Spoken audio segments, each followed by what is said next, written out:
One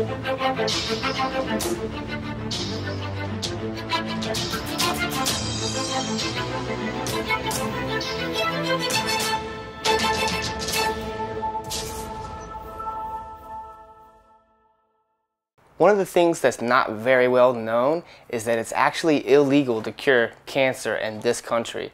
So a lot of the doctors actually start clinics in other countries because there's less attack from the medical mafia on them.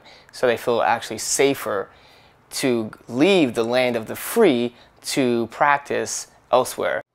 Charlotte, can you talk a little bit about the clinic in Mexico and the history of that? And is there anything here in the United States that people can go to for this therapy? There are laws in the United States that make it illegal to cure cancer.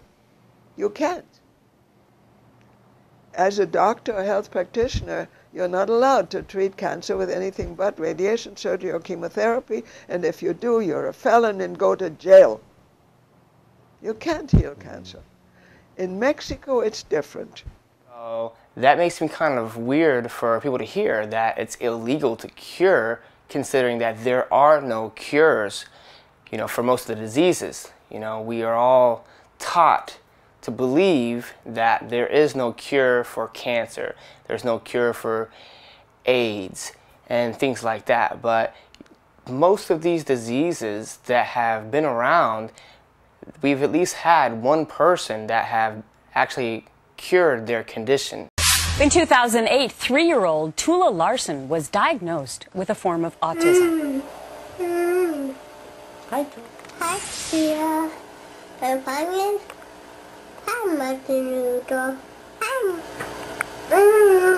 So her parents immediately took action and put her on a specialized diet.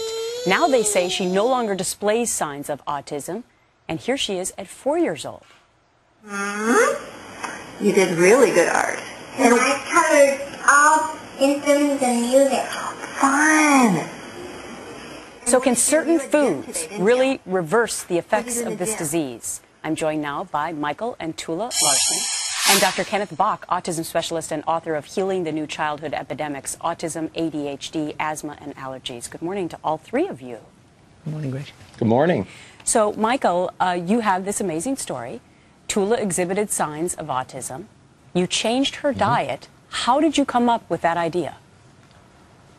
Well, we went and visited Dr. Bach's clinic, the Rhinebeck Clinic in New York State. And there we were introduced to the concept of the gut-mind connection.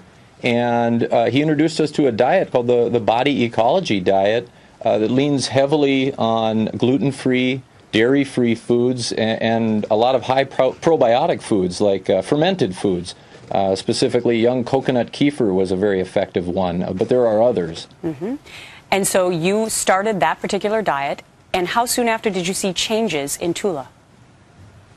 Almost immediately. On CBS show this morning. Let me play devil's advocate. Here you all, very desperate folk, had undergone some cancer treatment, correct? No. None at all for you? I None had at all no for you. treatment. Let me go after these guys then first. Had undergone some treatment. Could it not have been that the treatment that you received prior to Dr. Brzezinski's treatment was what, in fact, really cured you? Well, I'll jump on that. No way, because the recurrence I had was in a brand new spot that had not been involved before. So if all the punishment that I went through for the year went out of my system, and after it went out of my system, all of a sudden a new tumor comes in, how could that first treatment have helped the subsequent tumor? Later that day, the FDA came another way. Before we move on, I want to emphasize the point that this guy was on national television telling everyone that Dr. Brzezinski basically cured his cancer. And later that day, the FDA raided Dr. Brzezinski's clinic. Now, this is a good example of how biased the FDA is. You know, you've got pharmaceutical companies that have pled guilty in the court of law to fraud, and yet they just pay a fine and continue to be in business. Yet people that are actually curing cancer are attacked And this wasn't the only attack on Dr. Burzynski. In fact, this was in 1995. The FDA has been attacking him over and over in multiple ways, not just in court, but also by doing things like confiscating his medical records. And you know, it's kind of hard for him to practice if he doesn't have his patients' medical records, as well as the FDA intimidating his colleagues, making them not want to do business with him anymore because they're worried that the FDA might start attacking them, and all kinds of things. And Dr. Burzynski is not the only one that's had this type of treatment. There are lots of other people in the past who have claimed to be very successful at curing the incurables, and the FDA tries to shut them down. You can watch a lot of good videos on it on YouTube. For instance, there's a lot of good ones on Dr. Burzynski. I highly encourage you to watch some of the videos about him. There's even a documentary on Netflix about him. But as I said, he's not the only one. You can check out other videos like Cancer, The Forbidden Cures, and I'll actually leave some links in the description below. That way you can watch these videos, and you might even see them on the sidebar. But yeah, I mean, there are lots of people who have claimed to be curing disease, and the FDA attacks them. One big point to take away here is that if one doctor can just cure one person of cancer, that means that there is a cure. Now, we don't just have one doctor curing one person. What we have is lots of doctors, lots of different people that are into alternative medicine are basically saying that they're getting really good results.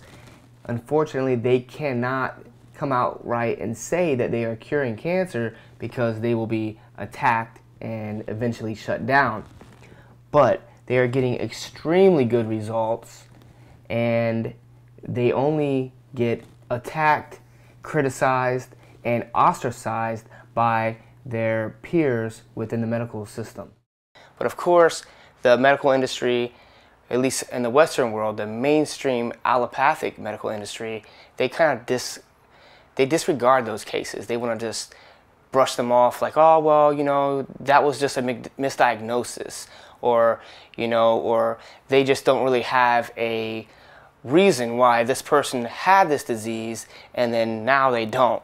I've heard stories of people actually going there and telling the doctor who told them that there was nothing they could do, there's no cure, you know, I'm sorry, there's nothing else we can do. And these people go and get help from alternative medicine doctors, and they actually reverse the disease and heal themselves and come back and tell the doctors so excited and are like, you know, this is what we did this and that. And pretty much every time that I've heard other people tell that story, the doctor just isn't interested in it, or they just maybe think that the person's delusional, they don't believe them. For whatever reason, the doctors aren't interested. I would think that the doctors would be glad to hear that, and they'd be like, oh, well, let me try what you're talking about. Let me read the book that you're talking about. Let me look up this doctor who healed you and see what his method is. So there definitely are cures for diseases that we have today.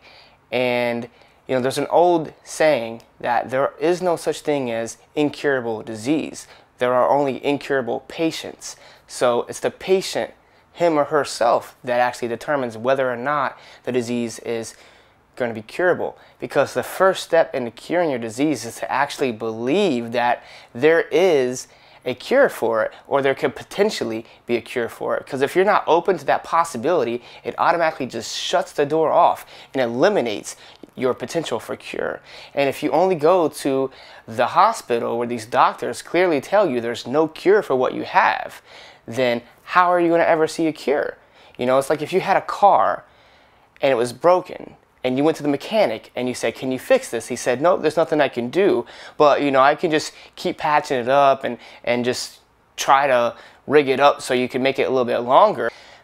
Would you only go to that mechanic who told you there's nothing he could do? Or would you actually go and get second opinions and maybe even try one of the people who does offer you a solution and tell you that, you know, there might be a cure, let me try this. People should be open to alternative medicine, but clearly they are not. Here's the reason why. Because it is illegal to cure disease in this country. So therefore, even if you have a cure for disease, you're not allowed to claim that you have a cure, because then the FDA will attack you. Only something that's FDA approved can be labeled as a treatment or cure for disease.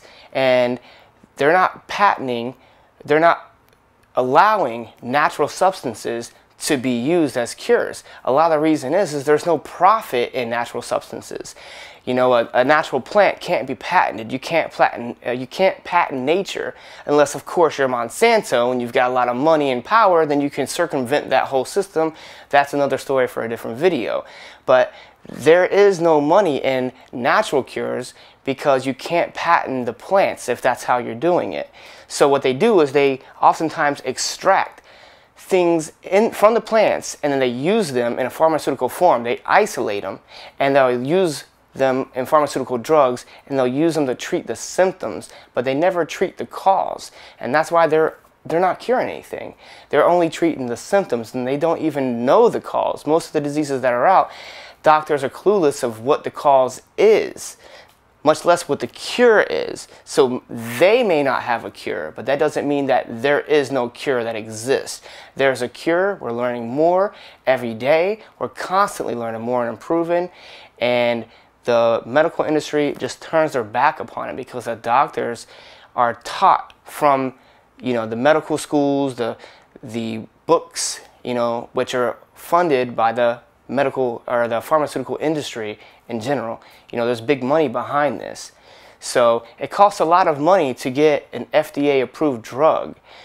But who's going to put up the money to have a drug approved by the FDA when there's no profit potential because they can't patent it? Once this cures this disease, well, then anyone can grow that herb in their backyard. You know, anyone can grow it and they can sell it out of the shops, you know. So it doesn't make sense to put up all this money to have a plant approved as a drug that can treat or cure a disease if you can't recoup your money back. So that's why it's not happening. The FDA is supposed to be protecting consumers, and instead what they're doing is they're protecting pharmaceutical interests, the special interests of big government, big money. You know, these people are controlling everything behind the scenes with their lobbying. The pharmaceutical industry is the most profitable industry in the world, perhaps besides banking. And that's only because the bankers can just produce money out of thin air. They can just make it up. They just type it into a computer, $1 billion, and, you know, there's nothing backing it. There's nothing stopping them from creating as much money as they want. That's, you know, that's easier than counterfeit. But the pharmaceutical companies actually make more money than all of the other Fortune 500 companies combined. So it's very big business, and they don't want anything getting in the way of their business. So you cannot claim to cure disease even if you can, because then the FDA will come and attack you. Dollars are spent on cancer research every year. But imagine if the cure was as simple as a visit to your supermarket. That's what one New York man is claiming, that the cure for cancer is in a seed. But it's gotten him into a lot of trouble with the law. Mary Garofalo is here now with that incredible story. Mary. Len, Rosanna, to some, Jason Vale is a saint. To others, he's a snake oil salesman. But one thing is for certain. He is stirring up a lot of controversy because he claims to have found a cure for cancer. But it's landed him behind bars. Take a close look at this guy. He's in a maximum security prison in Westchester with some of the most dangerous criminals in the state. His bail's been set at almost $1 million. But he's not a murderer. He's not a rapist or a drug dealer. Believe it or not, the reason this guy's behind bars is because of these. Apricot seeds. Yup, apricot seeds. And it's what he says these seeds can do that has landed him in jail. All I want to do is help. I want to heal. I want to bring out the truth. His name is Jason Vale, and years ago, he was a champion arm wrestler. But for the past decade, he's been fighting a much bigger battle. Turned out there was a big tumor the size of a grapefruit. You see, at 18 years of age, Jason was diagnosed with terminal cancer. After surgery, chemotherapy, and radiation, his cancer went into remission. But sadly, that wouldn't last, because a year later, the cancer came back, and this time it spread to his kidney. It was worse that time because I couldn't lay down. I was losing my balance because it had eaten into my spine. Jason, exhausted with conventional medicine, decided to try a new and different approach. I consider this medicine the right medicine. And that medicine is the reason Jason may be facing up to 20 years behind bars.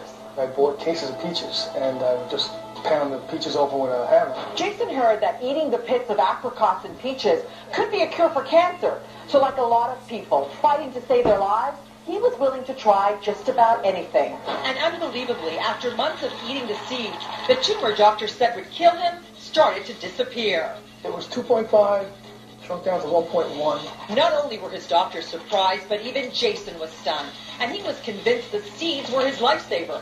He became a big-time believer. He even started to give inspirational lectures. He wanted everyone to know about the seeds, for a price, that is. So he created a website, and on it he talked about how the seeds saved his life, and even started selling the seeds online. And how many customers did you have? Hundreds of thousands? I'd say between 20 and 40,000. Now, before you stampede to your local store to buy up all the apricot seeds you can find, you need to know why all of this landed Jason behind bars. I didn't find this miracle cure. Just wait a minute. Rewind the tape. I didn't find this miracle cure. You see, it's that word, cure, that got Jason into trouble. The FDA said he couldn't claim these seeds were a cure to anything because there's no conclusive medical evidence to back it up. If you Google something like FDA attacks walnut producer, you'll come across a page just like this. Now this page is exactly from the FDA's website. And you're going to see their wording on here, and the situation is a great example of how things work behind the scenes and why natural foods don't have the reputation they deserve and their role in the prevention of disease and sometimes even the cure of disease, because the FDA has the final say-so on what is allowed to be said about the treatment or cure of disease. So if something isn't FDA approved, you can't even mention the fact that it's treating a disease, even if the treatment works. Even if the treatment works better than all of the other FDA approved methods, it doesn't matter. What matters is that the FDA approves it. And it's very expensive to get the FDA's approval. And because things like walnuts cannot be patented, they aren't likely to be approved because a person isn't going to be able to recoup their investment involved with getting the walnuts approved to treat a disease.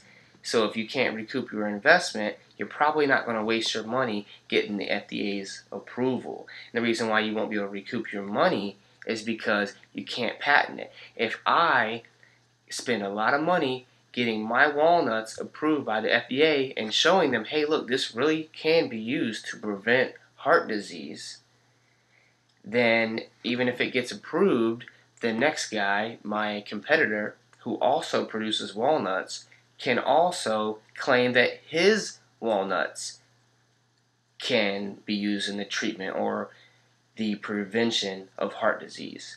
So, even though I put up all the money to get the approval, there's no patent because it's natural, so therefore it's a free-for-all, and everyone else is going to be able to make the same claim, even though they didn't pay $1 for the approval. So that's why drugs are much more, that's why drugs make a lot more sense to go through this process, is because you can get your drug patented. So when your drug becomes approved for the treatment of a disease, you have exclusive rights over it, and you can make claims that your drug does it, and no one else can sell your drug because you have a patent on it. So again, look at this article, and I'm going to show you the absurdity and what's going on in our food and drug industry. So it says, based on the claims on your sites, we have determined that your walnut products are promoted for conditions that cause them to be drugs. So they're saying that because of what you say on your site, your walnuts are now drugs. And it says, here's an example of what they say. Omega-3s. Every time you munch a few walnuts, you're doing your body a big favor. Not a big deal. I don't see anything wrong with that. There's definitely not any insinuation that's going to cure disease or anything like that. But then what the walnut people were doing was spreading awareness. They were letting people know that studies indicate that the omega-3 fatty acids in walnuts may help lower cholesterol, protect against heart disease, and so on. So you see, you know, they were mentioning these actual Western diseases that the FDA regulates. They regulate what can be said and done in the treatment and cure of these diseases. And, you know, the walnut producer wasn't saying that it cures heart disease. They weren't saying that, you know, it will protect against heart disease. They're saying that studies indicate that omega-3 can protect against heart disease. So that's true, and we are supposed to have freedom of speech. I mean, they're not saying it themselves based on no scientific evidence, you know, and the FDA isn't even saying that it's not true. That's not their argument. So if you come down here, you'll see what they're saying. It says, because of these intended uses, your walnuts are drugs. So they're saying their walnuts are drugs because they mention these diseases within the section 201. Now it also says that the walnuts are new drugs because they are not generally regarded as safe. Now what's interesting about that is that if you know about GMOs, you'll know that the GMOs were given GRAS status, and that is generally regarded as safe. So it's funny that Michael Taylor, you know, former Monsanto attorney who has been going back and forth between the FDA and Monsanto, you know, Michael Taylor is the epitome of the revolving door. He allowed GMOs to be passed as generally regarded as safe, but no, not on the walnuts. The walnuts are not generally regarded as safe for the above referenced conditions. So, I guess they're saying it's safe to eat walnuts, but it's not safe to eat walnuts if you have heart disease, or, you know, I mean, basically what they want is right here. This is what it all comes down to. They may not be legally marketed with the above claims in the United States without an approved new drug application. So they've got to go through the drug application process, which again is expensive, and they're not going to do that because they're just selling walnuts here. They're not selling a wonder drug, you know.